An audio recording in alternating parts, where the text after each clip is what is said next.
I'm sharing my window now. Just let me know if it is visible to you all. Once it gets visible to you all. Is it visible, the PDF?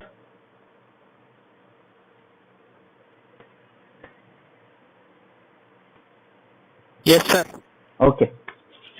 So today we'll be starting with the design of ball bearing, which is also called as anti-friction bearing. ध्यान से सुनना, ball bearings are also called as anti-friction bearing. ये जो word है anti-friction bearing, it is a misnomer. Misnomer का meaning ये होता है कि this word doesn't correctly justify the name of the bearing. Anti-friction मतलब friction पूरी तरह से zero है, ऐसा उसका meaning नहीं होता है. That's why we call it as misnomer. But this misnomer is quite widely used for ball bearings, and therefore आपको एग्जाम में बॉल बेयरिंग पूछा जाता है या फिर एंटी फ्रिक्शन बेयरिंग भी पूछा जाता है, तो both the things mean exactly the same. ठीक है. Now let us continue with the problem statement. A ball bearing carrying a radial force of 2500 newton and thrust load, ये जो लिखा हुआ है ये थ्रस्ट है, thrust load of 1500 newton is servicing 40 hours per week for 3 years. ये चीज को मैंने अंडरलाइन किया हुआ है क्योंकि हर एक न्यूमेरिकल में आपको ये चीज हमेशा कैलकुलेट करना है कि वो बेयरिंग कितनी चलती है, वो बेयरिंग कितनी चलती है. तो यहाँ पे क्या लिखा हुआ है, it runs 40 hours per week for 3 years. 3 साल हर वीक में 40 घंटे के लिए वो बेयरिंग काम करती है. Speed of the shaft is 1000 RPM. जो शाफ्ट उन बेयरिंग पे माउंट किया गया है वो 1000 आरपीएम पे चलता है. Determine suitable size of rolling contact bearing. आपको उस रोलिंग कॉन्टैक्ट बेयरिंग का, रोलिंग कॉन्टैक्ट बेयरिंग मतलब देखो ये टाइप है, ठीक है, रोलर बेयरिंग नहीं बोल रहा है. Ball bearing and roller bearing, ball bearing and roller bearing are types of rolling contact bearing. जैसे कि हमने कल एक इसमें देखा हुआ था, कल जो हमने लिंक मैंने आपके साथ शेयर की थी उसमें आपने देखा कल कि rolling contact bearing is a major area under which we have ball bearing as well as the roller bearing. ठीक है. रोलिंग कॉन्टैक्ट बेयरिंग का बॉल बेयरिंग एक टाइप है. Diameter of the shaft is 50 mm यहाँ पे दिख रहा है, बट वो मैंने काट के 45 कर दिया है. ठीक है. क्योंकि ये न्यूमेरिकल जिस तरह से सॉल्व किया गया है उसमें पूरी तरह से हर जगह 45 mm यूज किया गया है. This is a mistake here कि यहाँ पे 50 mm, तो मैंने काट के इसको 45 कर दिया. Now let us write the given data. We have diameter equal to 45 mm. Radial force, we have got only one value of radial force, that is 2500 newton. We have got only one value of actual force, that is 1500 newton. RPM जो है shaft का वो 1000 RPM है, तो वो लिख लिया हमने. उसके बाद में कितने देर तक चलती है वो बियरिंग, वो हमने लिख लिया. कितने देर तक चलती है, 40 आवर्स पर वीक, 3 साल के लिए. ठीक है. नाउ डिजाइन स्टेप में, स्टेप नंबर 1 में we calculate equivalent load coming on bearing FE. We calculate equivalent load coming on bearing denoted by FE, और इसके लिए हम लोग टेबल रेफर करते हैं, table number 13-13. Now, where is the need of calculating equivalent load? Where is the need of calculating equivalent load? ये इसलिए निकाला जाता है क्योंकि बियरिंग के ऊपर 2 टाइप के लोड्स आ रहे हैं. बियरिंग के ऊपर 2 टाइप्स के लोड आ रहे हैं. पहला टाइप है रेडियल फोर्स या फिर रेडियल लोड, और दूसरा लोड है एक्सियल लोड या फिर थ्रस्ट लोड. हमेशा ध्यान में रखना, थ्रस्ट लोड मतलब एक्सियल लोड, एक्सियल लोड मतलब थ्रस्ट लोड. ध्यान में रखना, जो along the axis of the shaft लगता है.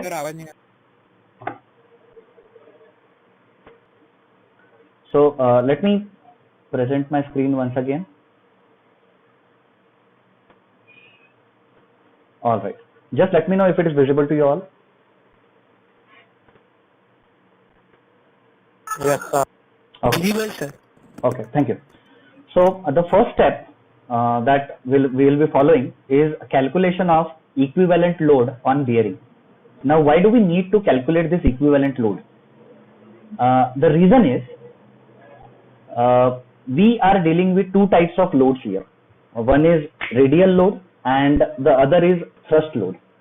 एक चीज आपको ध्यान में रखना है, एक्शियल लोड को ही थ्रस्ट लोड बोला जाता है और थ्रस्ट लोड को ही एक्शियल लोड बोला जाता है। Always keep that in mind, ठीक है। थ्रस्ट लोड ही एक्शियल है, एक्शियल लोड ही थ्रस्ट है, ठीक है। Now how do you calculate this equivalent load coming on bearing? We take help of table number 13-13. Now let us open table number 13-13. I have opened it for you. It is on your screen now. Equivalent load coming on bearing Fe is given by X into Fr plus Y into Fa multiplied by 4 factors, namely Ks, Ko, Kp and Kr. ठीक है। अब इसमें से X और Y constants के लिए आपको table number 13-14 refer करना है और बाकी के जो कांस्टेंट है उसके लिए टेबल को रेफर करना है। कौन सा टेबल? 13-15। नाउ फॉर फाइंडिंग, अब देखो Fe में कौन सी चीजें नोन है, कौन सी चीजें अननोन है, ये हम देख लेते हैं। यहाँ पे हमने फॉर्मूला लिख लिया, X into Fr plus Y into Fa multiplied by 4 factors.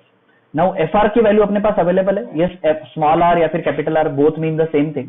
Fr की वैल्यू अपने पास अवेलेबल है 2500 न्यूटन।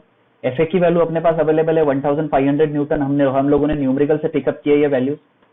अब मुझे फाइंड आउट करना है कि X और Y क्या है और Ks, Ko, Kp, Kr क्या है। Now as per data book X and Y are constants which are to be picked up from table number 13-14. Let us go to table number 13-14. यहाँ पे देखिए, the value of X and Y depend on the ratio of Fa upon Fr. क्या बोल रहा हूं मैं? The value of X and Y depend on the ratio of Fa by Fr. किस तरह से ये डिपेंड करते हैं? Fa by Fr less than equal to E अगर है, Fa by Fr less than equal to E है तो X की वैल्यू यहां से उठानी है, Y की वैल्यू इस कॉलम से उठानी है। अगर Fa by Fr greater than E है तो X की वैल्यू इस टेबल से उठानी है, Y की वैल्यू इस टेबल से उठानी है। तो सबसे पहले तो मुझे पता चल गया कि Fa by Fr का मुझे रेशियो निकालना है। Let us find out ratio of Fa by Fr। Fa by Fr का रेशियो आता है 1500 divided by 2500 as per the given data which is equal to 0.6, ठीक है। Now again going back to the table, यहाँ पे और एक column है जिसमें अपने को बियरिंग टाइप डिसाइड करनी है, जहां पे अपने को बियरिंग टाइप डिसाइड करनी है। अब बॉल बियरिंग अगर हम डिजाइन कर रहे हैं तो यहाँ पे जितनी भी बॉल बियरिंग के ऑप्शंस है उसी में से अपने को बॉल बियरिंग सिलेक्ट करना पड़ेगा, बराबर। सो न्यूमेरिकल में nothing is mention, a ball bearing बोला हुआ है। दैट मीन्स ये तीनों में से, ये जो तीनों बॉल बियरिंग दी है, deep groove ball bearing, angular contact ball bearing और सेल्फ अलाइनिंग बॉल बियरिंग, ये तीनों में से कोई भी बॉल बियरिंग हम सिलेक्ट कर सकते हैं। लेकिन हमेशा ध्यान में रखना, until and unless specified otherwise you have to select deep groove ball bearing। अगर न्यूमेरिकल में डीप ग्रूव बॉल बियरिंग बोला है तो वही सिलेक्ट करना पड़ेगा, लेकिन सिर्फ अगर बॉल बियरिंग भी बोला है तो भी almost 100% of times we select bearing type as deep groove ball bearing, ठीक है। आपको सॉल्व जो करना है वो डीप ग्रूव बॉल बियरिंग के हिसाब से सॉल्व करना है। Now deep groove ball bearing हमने सिलेक्ट तो कर लिया, ठीक है, अपने पास Fa by Fr का रेशियो भी आ गया। अब डीप ग्रूव बॉल बियरिंग के सामने देखो E का वैल्यू कितना है, it is 0.25। The value of E in front of deep groove ball bearing is 0.25, whereas the calculated value of Fa by Fr is 0.6. That means our Fa by Fr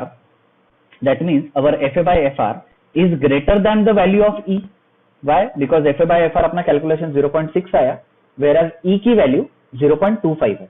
That means Fa by Fr is greater than E, and therefore our corresponding values of X and Y will be X is equal to 0.56 and Y will be equal to 1.6।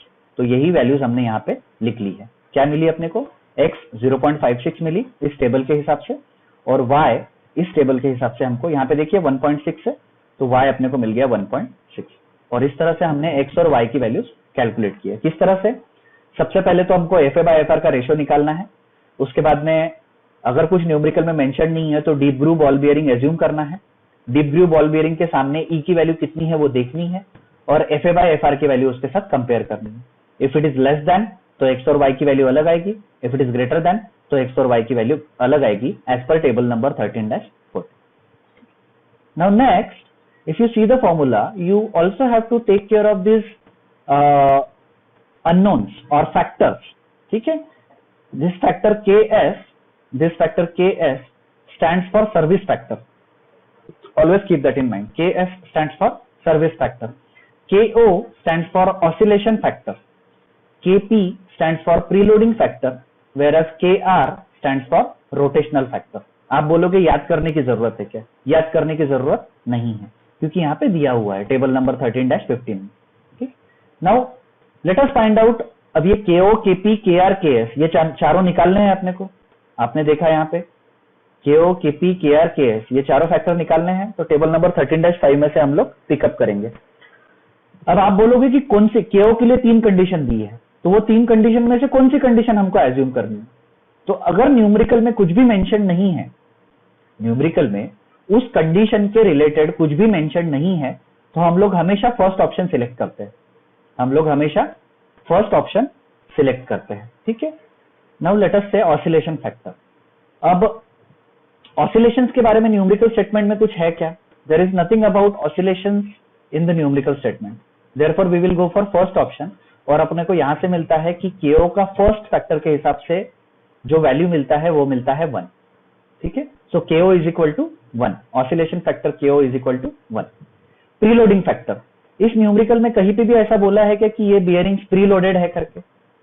Preloaded का meaning ये होता है कि जो भी bearing के ऊपर thrust load आ रहा है, जो भी बियरिंग के ऊपर थ्रस्ट लोड आ रहा है, वो थ्रस्ट लोड को नलिफाई करने के लिए, ध्यान से सुनना, जो भी रेडियल फोर्स की बात, रेडियल लोड की बात नहीं कर रहा हूं, थ्रस्ट लोड की बात कर रहा हूं. अगर कोई बेयरिंग के ऊपर थ्रस्ट लोड आ रहा है, मतलब एक्सियल लोड अगर आ रहा है, तो वह एक्सियल लोड को नलिफाई करने के लिए पहले से ही उतने अमाउंट का एक लोड अपोजिट डायरेक्शन में लगाया जाता है. It is as good as कि एक लकड़ी दोनों तरफ से सेम फोर्स से अगर खींची जा रही है, तो एक लकड़ी है जो दोनों तरफ से, या फिर एक रस्सी है, वो रस्सी दोनों तरफ से सेम फोर्स से अगर खींची जा रही है, तो उस रस्सी में नेट लोड जो है, जो उसके ऊपर एक्ट कर रहा है, that will be 0. Net force acting in that रस्सी विल बी इक्वल टू 0. और इसको बेयरिंग के टर्म्स में प्रीलोडिंग बोला जाता है. ठीक है. अब न्यूमेरिकल में प्रीलोडिंग के भी बारे में कुछ नहीं बोला है. That means we can safely say that the bearings are non preloaded, and therefore again our factor Kp factor will be equal to 1. Now rotational factor Kr. Rotational factor depends on whether the outer race and inner race is rotating और not. उसके बारे में भी कुछ नहीं बोला हुआ है. तो we will look for the options. Outer race is fixed and inner race is rotating. Yes, जब भी आपके बियरिंग्स माउंट किए जाते हैं, उसके बीच में जब शाफ्ट माउंट किया जाता है, तो इनर रेस रोटेट हो रही होती है और आउटर रेस एक हाउसिंग में फिक्स की जाती है. तो अपने को again we will go for the first option, and the value of rotational factor Kr will be equal to 1. Service factor, फिर से अपने को सर्विस फैक्टर के बारे में कुछ बोला है क्या? देखते हैं हम लोग. सर्विस फैक्टर के बारे में किस तरह से वो चल रहा है नहीं बोला गया है, सिर्फ कितनी देर चल रहा है वो बोला गया है. तो again we will assume safely that the load is uniform and steady. ठीक है. We will see once again how it is solved. Okay, service factor के लिए लाइट शॉक बोला गया है. तो for solving purpose we will consider कि light shock loading है, क्योंकि अपने पास जो सोल्यूशन है वो इस तरह से सॉल्व है. बट अगर आप यहाँ पे यूनिफॉर्म एंड स्टेडी लोड लेके 1 लेके भी अगर सॉल्व करते हो, तो that won't be considered wrong. ठीक है. ऑब्वियसली जो बॉल बियरिंग वाला कॉलम है उसमें से अपने को वैल्यू पिकअप करनी पड़ेगी. रोलर बेयरिंग तो हम डिजाइन कर नहीं रहे. तो you can, since service condition is not given, you can assume anything out of this 4. ठीक है. इस न्यूमेरिकल में light shock and load assume किया गया है, और उसके हिसाब से जो अपना सर्विस फैक्टर Ks है वो 1.5 लिखा गया है. Now let us see. Service factor Ks 1.5, light shock condition assume की गई है. दिस इज एन एजम्पशन, ऐसा कुछ न्यूमेरिकल में बोला नहीं है. Oscillation factor 1, preloading factor 1, rotational factor 1. Let me show it to you once again. Oscillation factor 1, preloading factor 1 और रोटेशनल फैक्टर 1, ये अपन ने एज्यूम किया और यहाँ पे लिख लिया. अब ये सारी वैल्यूज हम ये इक्विवेलेंट लोड वाले न्यूमेरिकल में पुट कर देंगे. ठीक है. तो ये अपने को पता है x का वैल्यू 0.56 है, multiplied bye FR is 2500, plus y का वैल्यू 1.6 है, FA का वैल्यू 1500 है, Ks का वैल्यू 1.5 है, और उसके बाद के 3 फैक्टर्स का वैल्यू 111 है. तो उसके हिसाब से इक्विवेलेंट लोड इस फॉर्मूले के हिसाब से इक्विवेलेंट लोड अपने को मिलता है 5700 न्यूटन। ठीक है, this is the value of equivalent load. अब देखिए how equivalent load is different than radial load and axial load, या फिर radial load and thrust load. Radial load 250 है, 2500 है, एक्सियल या फिर थ्रस्ट लोड 1500 है, लेकिन अगर आप इक्विवेलेंट लोड निकालोगे तो वो इन दोनों से कई ज्यादा है, which is equal to 5700 newton. ठीक है, and that ends our step number 1। In next step you have to find out average life of bearing. You have to find out average life of bearing, and again for that you have to refer table number 13-13 serial number 3. Again for that you have to refer table number 13-13 step number 3. Now problem में बोला है कि ये bearing कितनी चलती है 40 hours per week for 3 years। कितनी चलती है 40 hours per week for 3 years, और कितने आरपीएम पे चलती है 1000 आरपीएम पे। 40 hours per week for 3 years चलती है कितने आरपीएम पे 1000 आरपीएम। तो हम लोग बेसिकली जो लाइफ निकालते हैं उसमें हम नंबर ऑफ मिलियन रिवॉल्यूशंस निकालते हैं। क्या करते हैं हम लोग, लाइफ कैसे निकालते हैं, नंबर ऑफ मिलियन रिवॉल्यूशंस में हम लाइफ निकालते हैं। ठीक है, now 40 hours per week for 3 years, एक कॉमन एजम्पशन। अब ये एजम्पशन अपने को पता रहना चाहिए, बट अगर आपको पता नहीं है तो आप याद कर लो कि नॉर्मली एक साल में 52 वीक्स होते हैं, 52 वीक्स। ठीक है, क्यों अपने को पता चलना चाहिए, क्योंकि एक वीक में ये 40 चलती है तो 3 साल में कितना, ऐसा सवाल है। क्या सवाल है, एक वीक में 40 घंटे चलती है तो 3 साल में कितने घंटे चलेगी। ठीक है, और वो घंटे को फिर अपने को कन्वर्ट करना है नंबर ऑफ रिवोल्यूशंस में। ठीक है, this L denotes average life. This L denotes average life in million revolutions. This L denotes average life in million revolutions. ठीक है, तो कैसा 40 hours per week। ठीक है, टोटल नंबर ऑफ वीक्स कितने एक साल में 52, टोटल नंबर ऑफ ईयर्स कितने 3, तो 40 into 52 into 3, 40 hours per week for 52 weeks, और ऐसे कितने साल के लिए 3 साल के लिए। ठीक है, multiplied by 60 multiplied by 1000। Now we are multiplying hours with minutes. हम क्या कर रहे हैं, देखो 40 into 52 into 3 से अपने को क्या मिलेंगे कि 3 साल में वो कितना घंटा चली, लेकिन अपने को कितने घंटे चली वो पता चलना चाहिए क्या, नहीं, अपने को ये पता करना है कि कितने मिलियन रिवोल्यूशंस लिए उसने। तो अपन वो आवर्स को मिनट में कन्वर्ट करते हैं और वो मिनट को रोटेशंस पर मिनट से मल्टीप्लाई करते हैं। तो ये आवर्स को 60 से मल्टीप्लाई करेंगे तो अपने को मिनट्स मिल जाएंगे, और 1000 रोटेशंस वो एक मिनट में लेती है, तो इतने मिनट्स में कितने रोटेशंस, तो इतने rotations. That is how this formula is done. सबसे पहले क्या किया हमने, आवर्स को मिनट्स में कन्वर्ट किया और मिनट्स को कन्वर्ट होने के बाद रोटेशन से मल्टीप्लाई किया। Now for your sake I will be doing this calculation in front of you. Let us do this. Let me change to standard. So it is 40 multiplied by 52, 40 hours per week multiplied by number of week multiplied by number of years multiplied by number of minutes multiplied by RPM, and that gives me 374,400,000। ठीक है, आपको इसको convert करना है इस value को। Late me do it in calculator में, you can do it. ठीक है ना, बेसिकली जो भी आपको ये वैल्यू मिलती है, let me do it for you once again, 40 into 52 into 3 into 60 into 1000।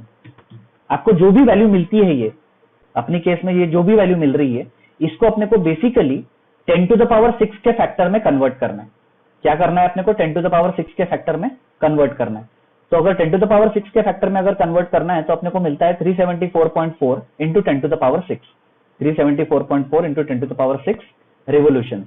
और जब ये 10 to the power 6 में आप कन्वर्ट कर लोगे तब लेफ्ट हैंड साइड में जो वैल्यू है 374.4, उसको मिलियन हम बोल सकते हैं। ठीक है, तो 374.4 million revolutions is the average life, 374.4 million revolutions is the average life of this bearing.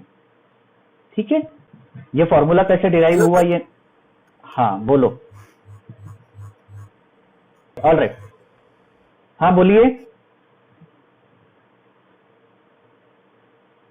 Does someone has to say anything?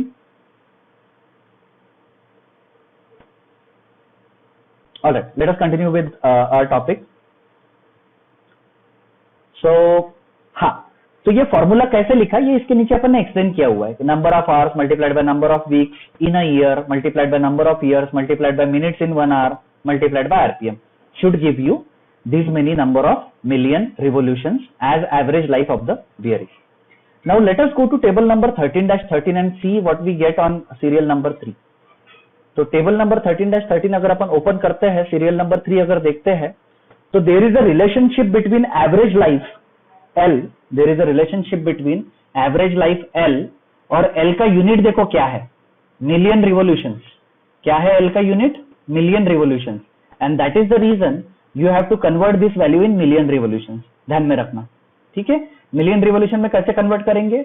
You have to convert this number, whatever number you get it, calculator में बहुत easily change हो जाता है. 10 to the power 6 के factor में इसको change करना है.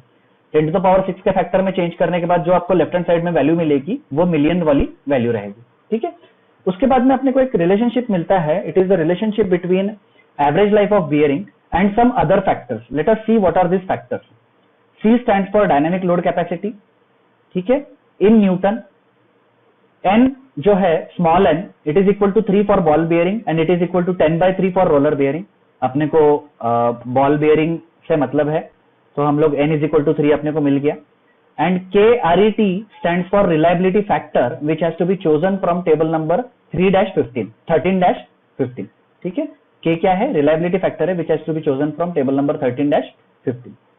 Now let us write this formula. We know average life L is 374.4 million revolutions. C is dynamic load capacity. N is equal to 3 as per this table, क्योंकि हम ball bearing design कर रहे हैं. And the value of K reliability has to be assumed from table number 3-15. ठीक है, तो let us go to table number 3-15. यहाँ पे आप देखो सीरियल नंबर 5 में रिलायबिलिटी फैक्टर दिया हुआ है, ठीक है. अभी सिंस रिलायबिलिटी के बारे में, बेयरिंग्स के रिलायबिलिटी के बारे में न्यूमेरिकल में कुछ भी मेंशन नहीं है, ठीक है. Now let us for that you should know what is the meaning of reliability factor. So let me open a tab for you. There I have highlighted what is the meaning of reliability. Okay, I will read it for you. Reliability is the percentage of a group of apparently identical ball bearings that is expected to attain or exceed a specified life. Reliability is the percentage of a group of apparently identical ball bearings that is expected to attain or exceed a specified life. इसका meaning मैं समझाता हूं आपको. Meaning ये है कि average life जो अपने को एक्सपेक्टेड है, वो है 374.4 million revolutions. What is the average expected life for us? It is 374.4 million revolutions. Now if I से I have to choose a reliability factor. If I say I have to choose reliability factor, since it is not mentioned in the numerical, I would say कि मुझे ऐसा लगता है कि 50% जो bearings है, 50% bearings will attain this life, will attain or exceed this life is my assumption.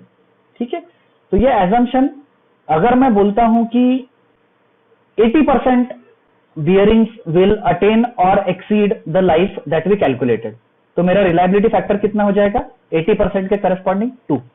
ठीक है, लेकिन हम इतना हाई रिलायबिलिटी फैक्टर लेते नहीं है. हम लोग प्रॉब्लम सॉल्विंग के हिसाब से 50% रिलायबिलिटी फैक्टर लेते हैं और उसके हिसाब से KREF या फिर KRET अपने को मिलता है 5. क्या मिलता है? 5. So let us put that value of KREF is equal to 5 for 50% reliability. ठीक है, अब ये सारी वैल्यूज हम यहाँ पे इनपुट करते हैं. क्या करते हैं हम लोग? L, C, FE, N, K relative, ये सारी वैल्यूज हम यहाँ पे इनपुट करते हैं.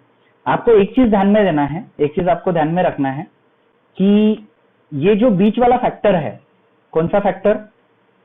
C upon FE to the power N. C upon FE to the power N is called as L10 life. C upon FE to the power FE to the power N is called as L10 life. Now what is the meaning of L10 life? ध्यान में रखना boss, मैं थोड़ा repeat कर रहा हूं, आपका ध्यान है क्या नहीं, I am not very sure about it, but ये जो बीच का फैक्टर है C upon FE to the power N is called as L10 life, is called as L10 life. L10 life is the life corresponding to 90% reliability. ध्यान से सुनना, ये lecture जब आप बाद में सुनोगे तब आपको और एक बार ये चीज सुनने को मिलेगी, आप अगर ये वीडियोस देखते हो मेरे बाद में। तो C/Fe to the power n is called as L10 life, and L10 life means life corresponding to 90% reliability. ठीक है, तो हमने क्या किया, एक minute, where is my cursor, हमने क्या किया, यहाँ पे देखो, average life L is equal to L10 life multiplied by KREF, average life is equal to L10 life multiplied by KREF। ये देखो L10 जो लिखा हुआ है, L10, इसको B10 भी बोलते हैं, ठीक है ना, L10 is also called as B10 life, दोनों सेम मीनिंग है। तो ये L10 लाइफ काय के जगह पर लिखा हुआ है, C/Fe to the power n की जगह पर लिखा हुआ है। तो यहां से अपने को यह फॉर्मूला मिलता है कि L10 is equal to average life upon KREF। KREF अपने को कहां से मिला, टेबल नंबर 13-15 में से 50% रिलायबिलिटी ली, इसलिए अपने को कितना मिला, 5 मिला KREF। ठीक है, तो ये हमने ये वैल्यूज यहाँ पे इनपुट कर दिए, तो अपने को L10 लाइफ मिल गई।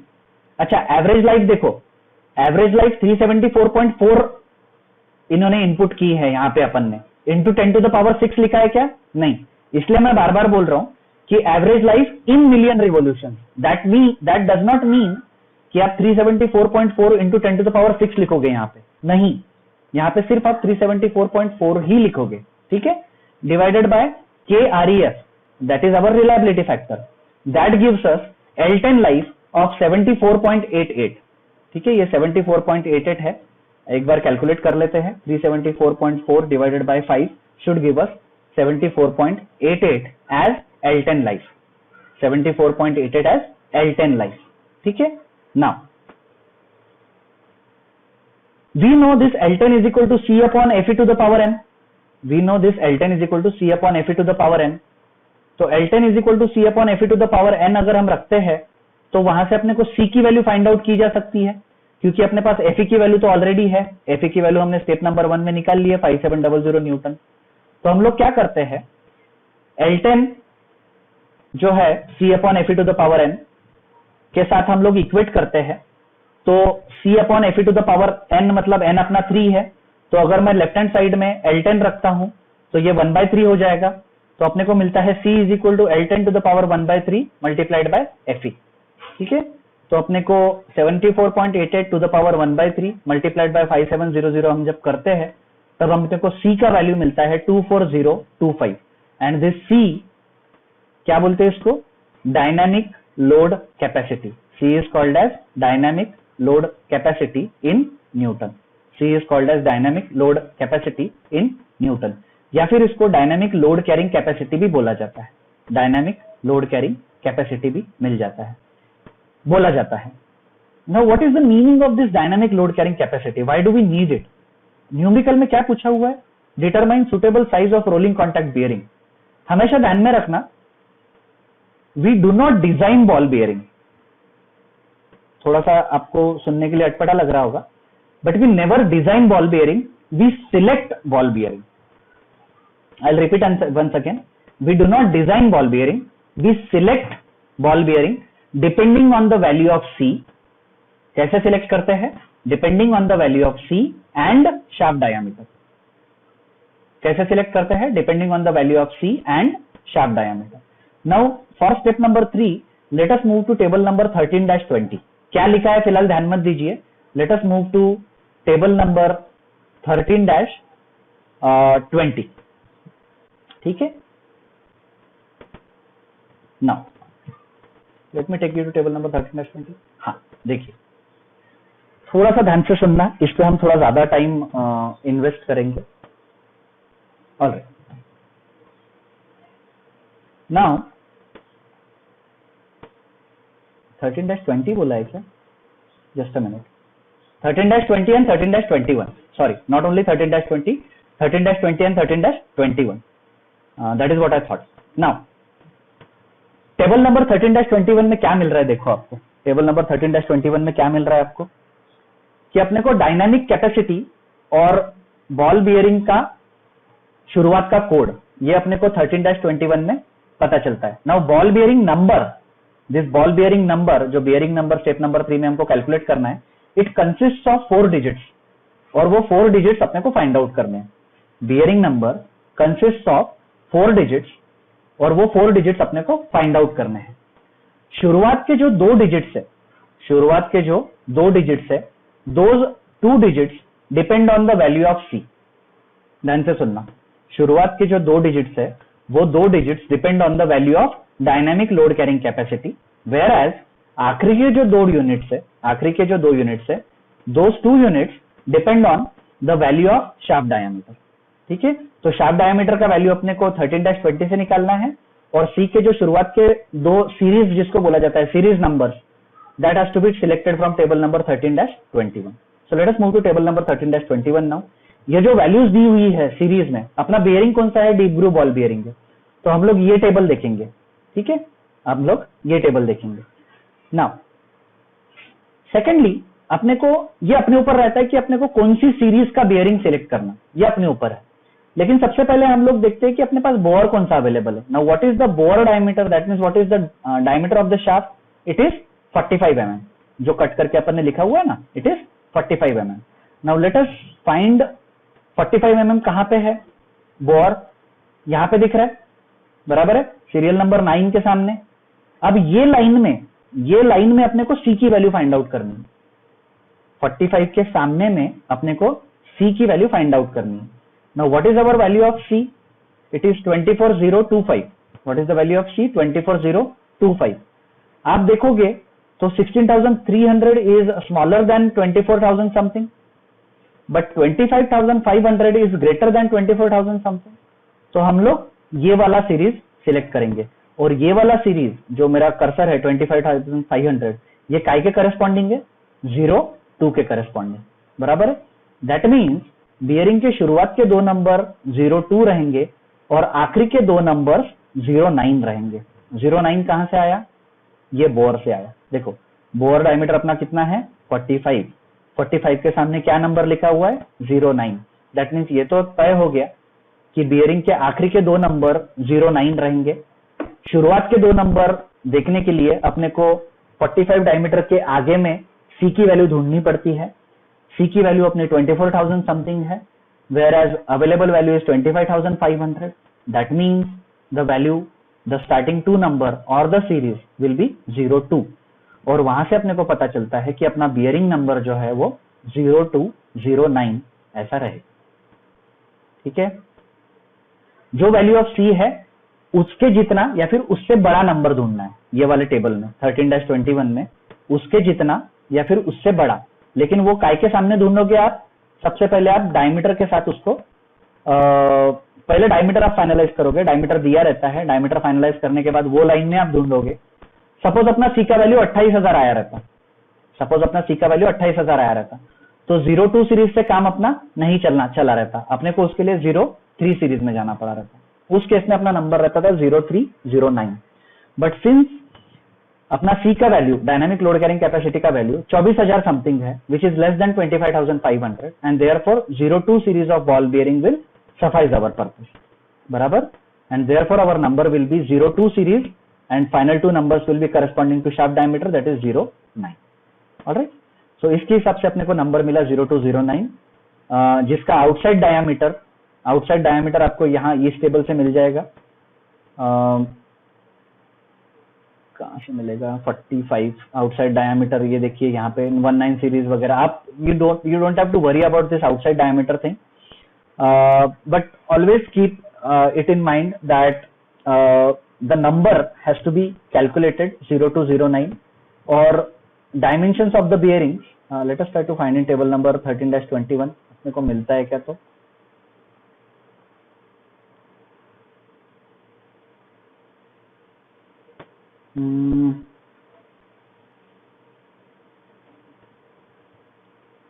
02 सीरीज में अपनी बियरिंग जो है वो 02 सीरीज के है और 09 सीरीज की, तो 02 और 09 ऐसा अपने को मिला। देखिए 02 और 09, तो उसके हिसाब से outer diameter of bearing is 85 and width in mm is 19 mm।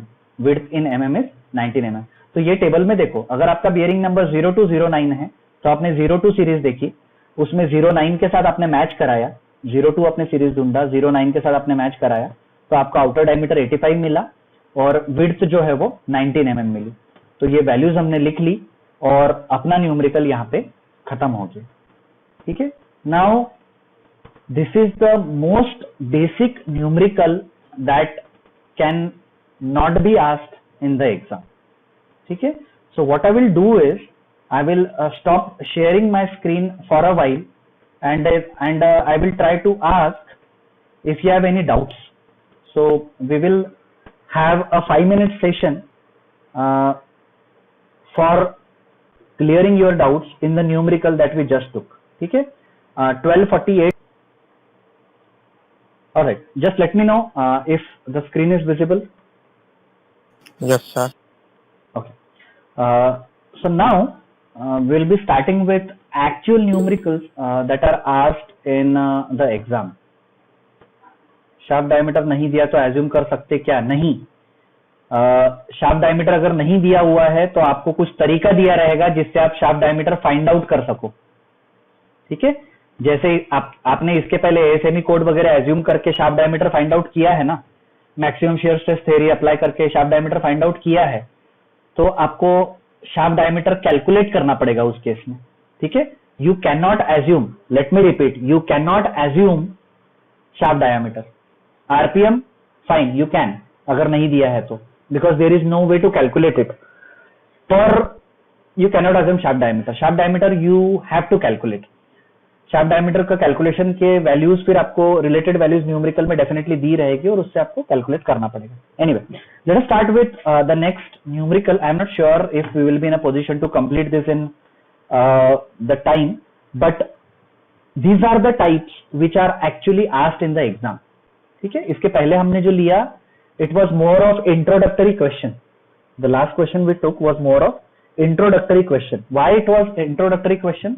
Because there was only one value of radial load and there was only one value of axial load. Actual running condition में ऐसा नहीं होता है, actual running condition में ऐसा नहीं होता है। ठीक है, अ शाफ्ट और a bearing goes through various load cycles, मतलब there are various values of radial forces, there are various values of axial forces, and it depends on what fraction of rotation the bearing is undergoing. It depends on the values of radial and axial forces at that particular moment of time, depend on what fraction of rotation the bearing is undergoing. ठीक है, तो पहला numerical नहीं पूछते हैं, दिमाग से निकाल देना, वो सिर्फ इंट्रोडक्टरी लेक्चर था। These types of numericals are asked. So I will read the problem statement for you.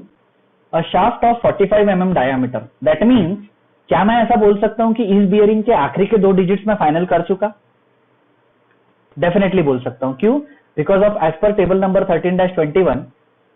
13-21 के हिसाब से 45 डायमीटर के करस्पॉन्डिंग जो शाफ्ट जो नंबर है वो 09 है, और अपने को पता है बियरिंग नंबर के आखिरी के 2 डिजिट्स शाफ्ट डायमीटर को डिनोट करते हैं, और अगर शाफ्ट डायमीटर अपने को मिल गया दैट मींस आखिरी के 2 डिजिट्स फाइनल हो गए। इसका मीनिंग ये भी हुआ कि इस आंसर में वेरिएशन नहीं चलता है, इस आंसर में वेरिएशन नहीं चलता है। वेरिएशन काय का नहीं चलता? आखिरी के 2 डिजिट्स का वेरिएशन नहीं चलता है। सामने के 2 डिजिट्स एक आध बार वेरी हो सकते हैं, सामने के 2 डिजिट्स एक आध बार एज इन सीरीज आपकी वेरी हो सकती है, आखिरी के 2 डिजिट्स वेरी नहीं हो सकते, depending on the value of shaft diameter. तो shaft diameter is directly given, 45 mm diameter is rotating at 900 RPM. ठीक है, जैसा जैसा न्यूमेरिकल आ रहा है वैसे वैसे अपन पढ़ते चलते हैं। Is rotating at 900 RPM and supported by 2 bearings 500 mm apart. 2 bearings के बीच का डिस्टेंस कितना है? 500 mm। At the mid point of the shaft, at the mid point of the shaft is, क्या लिखा है 1 minute, supported by 2 bearings at the mid point of the shaft, at the mid point comma, at the mid point के बाद comma चाहिए, at the mid point shaft is subjected to the axial load of 3000 Newton and radial load of, this is radial, sorry, At the midpoint, comma, shaft is subjected to a radial load of 3000 Newton and axial load of 700 Newton.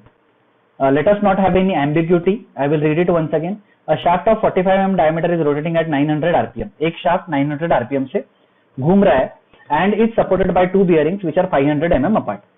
900 rpm से घूम रहा है, दो bearings है, 500 mm उनके बीच का distance है. At the midpoint, shaft is subjected to radial load of 3000 Newton and axial load of 700 Newton. ठीक है, ये हम लोग लिख सकते हैं. With minor shocks for 2/3 time of total operation cycle of 10 minutes. मतलब इसका मीनिंग क्या हुआ कि अगर उस बेयरिंग का एक ऑपरेशन साइकिल 10 मिनट का है, आप ध्यान से सुनना अदरवाइज कुछ नहीं समझो. उस बेयरिंग का एक ऑपरेशन साइकिल अगर 10 मिनट का है तो उसमें से 2/3 टाइम के लिए 10 मिनट में से 2/3 टाइम के लिए रेडियल लोड की वैल्यू 3000 न्यूटन है और एक्सियल लोड की वैल्यू 700 न्यूटन. ठीक है. For the remaining operation time, अब 2/3 अगर चला गया तो कितना बचा? 1/3. 1 में से 2/3 चला गया तो कितना बचा? 1/3. तो बाकी के रिमेनिंग ऑपरेशन टाइम के लिए, मतलब 1/3 टाइम के लिए, it is subjected to radial load of 5000 newton and axial load of 1000 newton. बराबर. 2/3 टाइम के लिए, 10 मिनट में से 2/3 टाइम के लिए 3000 न्यूटन का रेडियल लोड है और 700 न्यूटन का एक्सियल लोड है, और बचे हुए 1/3 टाइम के लिए रेडियल लोड का वैल्यू 5000 न्यूटन है और एक्सियल लोड का वैल्यू 1000 न्यूटन है. नाउ इस विथ मीडियम शॉक्स, दोनों जगह आपको मीडियम शॉक्स दिख रहे हैं. ठीक है. Now how is it different than the first numerical that we took? It is different in a way that there are multiple values of radial loads and multiple values of axial load. ठीक है. If the average expected life of the bearing is 5000 hours, select suitable anti-friction bearing. देखो अभी यहाँ पे anti friction bearing बोला हुआ है, ball bearing बोला है क्या? नहीं. अपने को समझ जाना है एंटी फ्रिक्शन बेयरिंग मतलब बॉल बेयरिंग.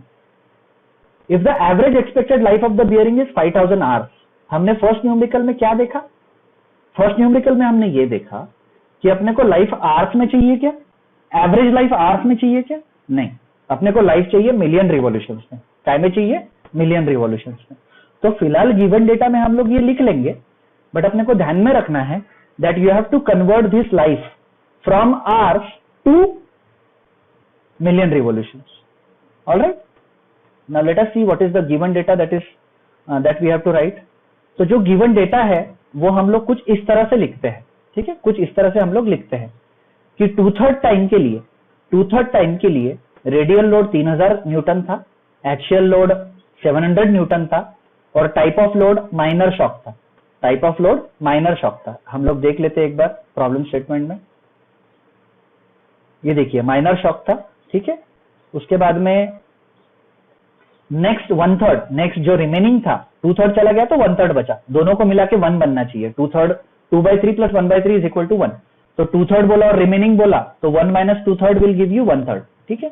रेडियल लोड था 5000 न्यूटन और एक्सियल लोड था 1000 न्यूटन और टाइप ऑफ लोड था मीडियम. ठीक है. मीडियम टाइप ऑफ लोड था, मैं आपको दिखा देता हूँ. ये देखिए यहाँ पे मीडियम लोड बोला हुआ है, मीडियम शॉक. यहाँ पे माइनर शॉक बोला है, यहाँ पे मीडियम शॉक बोला है. ठीक है. तो ये गिवन डेटा हमने लिख लिया. नाउ यहां पे अपने को चेंज क्या करना है? Now what is the change in this numerical? Here we have multiple values of radial load. We have two values of radial load. Let us call this value, the first value 3000 as FR1 and the other value 5000 Newton as FR2, that is radial load 1, radial load 2. Let us call this 700 Newton as first value of axial load. Let us call it FA1 and let us call this value of 1000 Newton as FA2, that is the second value of axial load. ठीक है. उसके अलावा type of load एक minor है, दूसरा medium है. मतलब 2/3 revolution में माइनर लोडिंग पे चलता है, 1/3 रिवोल्यूशन में मीडियम लोडिंग पे चलता है. ठीक है. Now the first stage that you have to do here is you have to find out RPM for each duration of loading. RPM for each duration of loading. Now, what is the rotations per minute? Rotations per minute is 900. बराबर. What is 900? This is the number of rotations per minute. This is the number of rotations per minute. Now, अगर 2/3 time में 2/3 time तक के अगर ये इतनी loading आ रही है तो दैट मीन्स क्या मैं ऐसा बोल सकता हूं कि 900 में से 2/3 जो आरपीएम है, 1 मिनट में कितना घूमता है? 900 बार। 900 आरपीएम मतलब 900 rotations per minute. That means 1 minute में वो शाफ्ट, वो जो बेयरिंग है वो 900 बार घूमती है, बराबर है। अब अपन ने यहां पे ये लिखा हुआ है कि एक साइकिल में 2/3 of the cycle 3000 RPM, 3000 Newton और 700 न्यूटन का लोड, उस पर माइनर टाइप का लोड अपने को देखने को मिलता है, ठीक है। तो क्या हम ऐसा बोल सकते हैं कि 900 आरपीएम में से 2/3 आरपीएम के लिए, 900 आरपीएम में से 2/3 आरपीएम के लिए इतना लोडिंग है और बचे हुए आरपीएम के लिए ये लोडिंग है? ये हम इजीली बोल सकते हैं। तो हम लोग फर्स्ट स्टेप में क्या करते हैं, we find out number of rotations per minute for each duration of loading cycle. तो पहला ड्यूरेशन है 2/3, तो 2/3 ऑफ 900 निकाल लेते हैं हम लोग, दैट इज 600 आरपीएम। उसके बाद में ड्यूरेशन 2 है 1/3, तो आप 1/3 ऑफ 900 निकाल लो, या फिर टोटल आरपीएम में से ये जो 2/3 आरपीएम है वो माइनस कर लो, तो आपको मिलेगा 300 आरपीएम, ठीक। तो first duration is 2/3 of 900, that is 600 RPM. Second duration is 1/3 of 900, 1/3 of 900 आपको पता है 900 divide by 3 will give you 300 RPM. So that is our step number 1 when we have multiple values of radial loads and multiple values of axial loads, ठीक है। now since we have multiple values of radial load, we first of all find out mean radial load, mean value of radial load, ठीक है। उसके बाद में since we have multiple values of axial loads, we will find out mean value of axial load, ठीक है। और उसके बाद फिर हम इफेक्टिव लोड निकालते हैं। ये देखो, इफेक्टिव लोड हम उसके बाद निकालते हैं। इफेक्टिव लोड में ये एफआर और एफए जो यूज करते हैं हम लोग as per this table number 13-13, let me open it.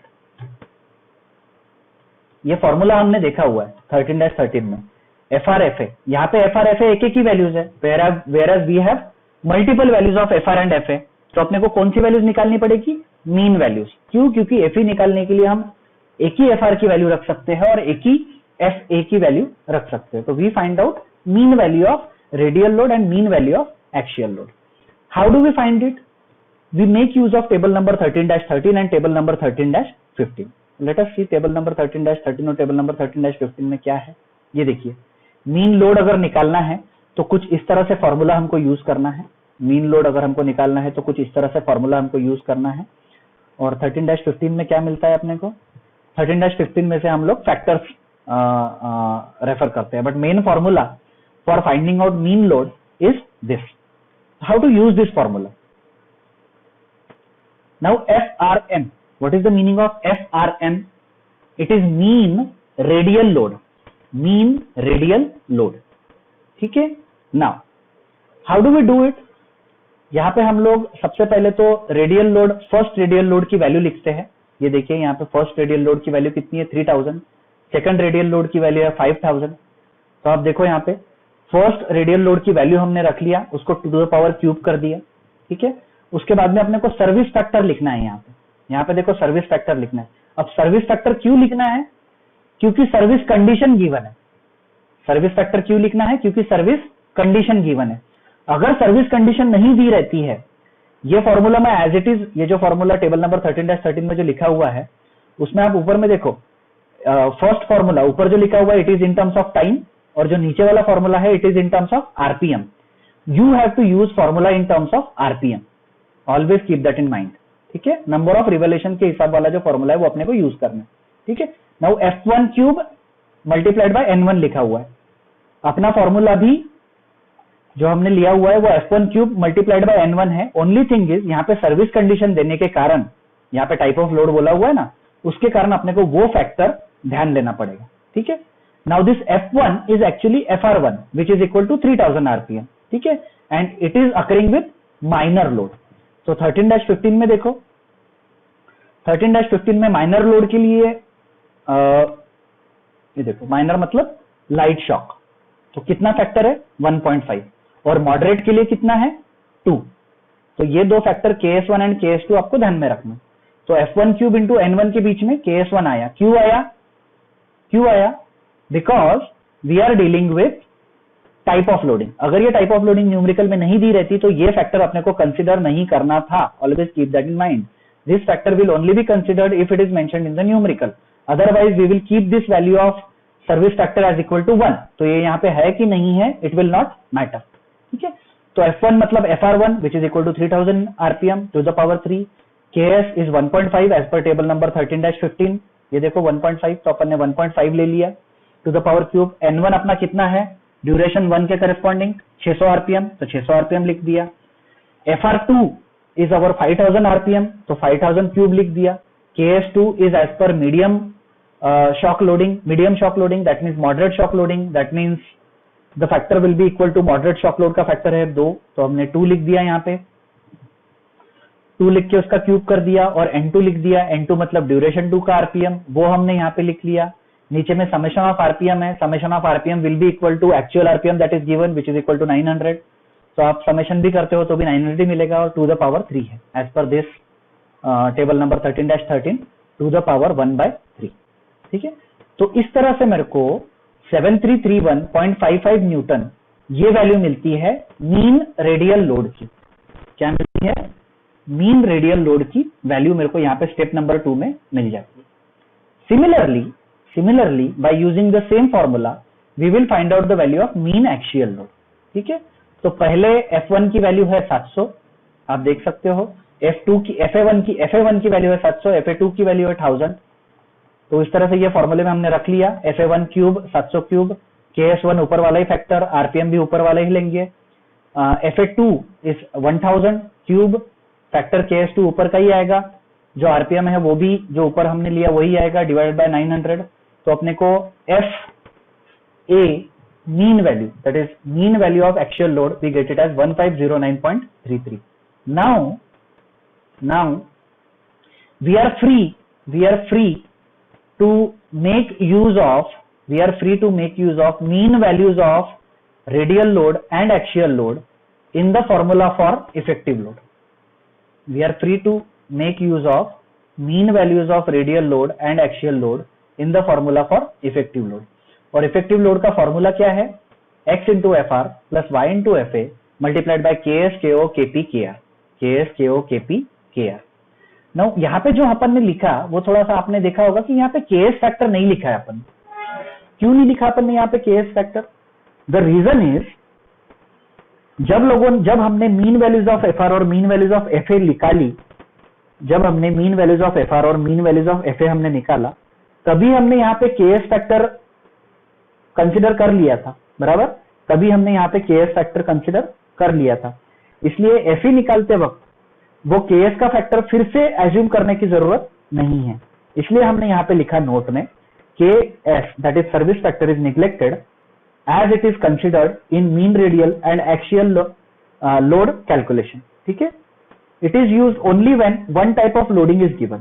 यहाँ पे अगर सिर्फ एक ही टाइप की लोडिंग दी रहती, दोनों अगर कॉमन लोडिंग रहता था, ध्यान से सुनो यार, तुम लोग सुन रहे हो कि नहीं, I am not very sure, but ये चीज ध्यान से सुनो कि अगर एक ही टाइप की लोडिंग दी रहती यहाँ पे न्यूमेरिकल में एक ही टाइप की लोडिंग दी रहती, तो अपने को यहाँ पे KS फैक्टर एज्यूम करने की जरूरत नहीं थी. यहाँ पे अपने को KS फैक्टर एज्यूम करने की जरूरत नहीं थी. अगर एक ही टाइप की लोडिंग दी रहती तो मतलब दोनों माइनर रहता था, तो अपने को यहाँ पे KS1 KS2 लेने की जरूरत नहीं पड़ती थी. हम लोग डायरेक्ट यहाँ पे KS की वैल्यू को लिख सकते थे. लेकिन अगर दो टाइप के ड्यूरेशन में, एक 2/3 था दूसरा 1/3 था, वो दो ड्यूरेशन में अगर दो टाइप के लोड अलग अलग आ रहे, तो अपने को KS का फैक्टर मीन वैल्यू कैलकुलेट करते वक्त एज्यूम कर लेना है. ठीक है, ये चीज थोड़ा सा ध्यान में रखना है. ठीक, नाउ जिस तरह से अपन ने लास्ट न्यूमेरिकल में KO KP KR के फैक्टर्स एज्यूम किए, उसी तरह से यहाँ पे भी अपने को KO KP KR के फैक्टर्स 1 1 1 मिलते हैं. कैसे, और एक बार बता देता हूं. KO stand for oscillation factor. Oscillation के बारे में न्यूमेरिकल में कुछ भी बोला नहीं है, इसलिए हम लोग फर्स्ट कंडीशन लेते हैं और 1 फैक्टर ले लेते हैं. प्रीलोडेड बेयरिंग है नहीं, नॉन प्रीलोडेड बेयरिंग है, इसलिए KP इज इक्वल टू 1 हो जाएगा. आउटर रेस फिक्स्ड और इनर रेस रोटेटिंग है, क्योंकि वही कंडीशन में नॉर्मली बेयरिंग चलती है. अगर दूसरी कोई कंडीशन में ये बेयरिंग चलती है तो उस तरह से न्यूमेरिकल में मेंशन किया जाएगा. न्यूमेरिकल में कुछ मेंशन है नहीं, इसलिए हम लोग अगेन फर्स्ट कंडीशन एज्यूम करते हैं. देयरफॉर KO KP और KR का वैल्यू अपने को 1 1 1 मिला. और वो वैल्यूज हमने यहाँ पे लिख ली। ठीक है, नाउ FE के फॉर्मूले में से we have mean value of radial load, mean value of actual load, we have now values of KO, KP, KR, we only need to find out value of X and Y। उसके लिए अपने को पता है as per table number 13-14 we should know the ratio of FA by FR, और as no type of bearing is mentioned in the numerical, सिर्फ anti friction bearing बोला है, तो एंटी फ्रिक्शन बियरिंग में हम लोग डीप ग्रूव बॉल बियरिंग लेके चलते हैं। और डीप ग्रूव बॉल बियरिंग का E फैक्टर जो है, factor E is equal to 0.25। The factor E for deep groove ball bearing, जिसको एंटी फ्रिक्शन बियरिंग भी बोला जाता है, ball bearings are also called as anti friction bearing, I have been repeating it a lot just so that आपको याद हो जाए। उसका E फैक्टर 0.25 है। Now we just have to take this ratio of FA by FR which comes out to be equal to 0.205। कितना ratio आता है ये? 0.205। FA by FR मतलब जो अपन ने मीन वैल्यूज निकाली है उसका रेशियो लेना है। अपने को पता है FA mean value is 1509.33, FR mean value is 7331.55, तो ये यहाँ पे लिख लिया हमने 1509.33, 7331.55, तो ये अपने को मिलता है 0.205। whereas as per this table the value of E is 0.25। that means FA by FR is less than E। FA by FR की वैल्यू कितनी आई? 0.205, whereas E की वैल्यू कितनी है? 0.25। that means FA by FR is less than E, बराबर। तो उसके हिसाब से अपने को X और Y का फैक्टर यहाँ मिल जाएगा। X इज इक्वल टू 1 मिल रहा है, Y इज इक्वल टू 0 मिल रहा है। ठीक है, 0.25 एंड अपना जो कैलकुलेटेड वैल्यू वो 0.205 है, that means it is less then E. Deep groove ball bearing है, उसके सामने X का फैक्टर 1 है, Y का फैक्टर 0 है। ठीक है, X का फैक्टर 1, Y का फैक्टर 0 लिख लिया। ये सारी वैल्यूज हमने कैलकुलेशन में रख ली और उस तरह से अपने को इफेक्टिव लोड मिल गया 7331.55, 7331.55 बराबर। This is our effective value of the mean effective load. This is the value of mean effective load. That means ये जितना भी कच्चा चिट्टा यहाँ पे दिया हुआ है कि 2/3 रोटेशन में रेडियल लोड 3000 है, एक्चुअल लोड 700 है, माइनर के साथ माइनर शॉक लोडिंग है, उसके बाद में 5000 रेडियल लोड है, 1000 एक्चुअल लोड है और मीडियम टाइप का शॉक लोडिंग है, ये पूरे का इफेक्टिव लोड कितना आया? 7331.55 न्यूटन। ठीक है, नाउ अगेन जिस तरह से फिर इसके बाद जैसे ही अपने पास इफेक्टिव लोड आ गया तो इसके बाद की जो स्टेप्स है वो स्टेप्स नॉर्मली जैसे जिस तरह से हमने लास्ट न्यूमेरिकल में सॉल्व की उसी तरह से चलती है। We find out life of bearing in million revolution. अपने को जो लाइफ दी थी वो आवर्स में दी थी, आवर्स को हमने मिनट में कन्वर्ट किया और मिनट्स में अपने को लाइफ मिलने के बाद अपन ने उसको number of rotations per minute से मल्टीप्लाई किया। आवर्स को मिनट से किया, मिनट्स को नंबर ऑफ रोटेशन पर मिनट से किया, तो अपने को 270 मिलियन रिवॉल्यूशन ऐसा आंसर मिला। तो what is the life of that bearing? It is 5000 hours. It runs at 900 RPM and therefore life of the said bearing in million revolutions is 270. In million revolutions is 270. Now again we put this in the formula. This is average life. L is equal to C upon Fe to the power n into K reliability. जो यहाँ से हमने formula pickup किया था table number 13-13 से। L average life L in million revolutions is given by C upon Fe to the power n multiplied by K relative. ठीक है, n is equal to 3 for ball bearing. We all know that n is equal to 3 for ball bearing, यहाँ पे दिया ही हुआ है। तो ये formula हमने लिख लिया, L is equal to C upon Fe to the power n into K reliability. n is equal to 3, table में C पता चल गया। रिलायबिलिटी फैक्टर 50% एज्यूम करके चलना है, ये मैंने बता दिया आपको, उसका रीजन भी हमने डिस्कस किया। हमने ये भी देखा कि रिलायबिलिटी फैक्टर 50% के हिसाब से K REF की वैल्यू 5 आती है। रिलायबिलिटी परसेंटेज 50 के हिसाब से K REF की वैल्यू 5 आती है, तो अपने को यहाँ पे K REF की वैल्यू 5 लिख लिया या फिर K REL की वैल्यू हमने 5 लिख ली। और अपने को पता है C upon Fe, ये जो लिखा हुआ है चीज, एक मिनट, ये जो है C upon Fe to the power n, it indicates L10 life in million revolutions. Let me repeat once again, C upon Fe to the power n denotes L10 life in million revolutions. ठीक है, और हम ये सब क्यों करते हैं? Just to find out the value of C. So again हमने 270 is equal to C upon Fe to the power n multiplied by 5 लिख लिया। C 270 यहाँ पे 270 into 10 to the power 6 नहीं रखना है। एवरेज लाइफ आपको मिलियन रिवोल्यूशन में लिखना है। इसका मतलब ये नहीं कि आप 270 into 10 to the power 6 लिखोगे। आप ये बोल रहे हो कि 270 मिलियन रिवोल्यूशन, तो आप लोग एल की जगह पे क्या लिखोगे? 270 लिखोगे, ठीक है। Is equal to C upon F E to the power N into 5, C upon F E to the power N to the power 5।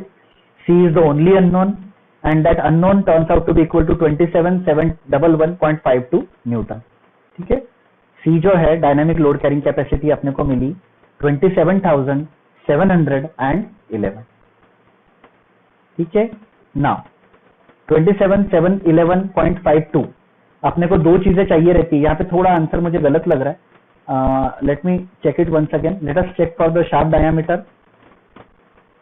Shaft diameter कितना दिया हुआ है न्यूमेरिकल में? हमने ये चीज डिस्कस की थी।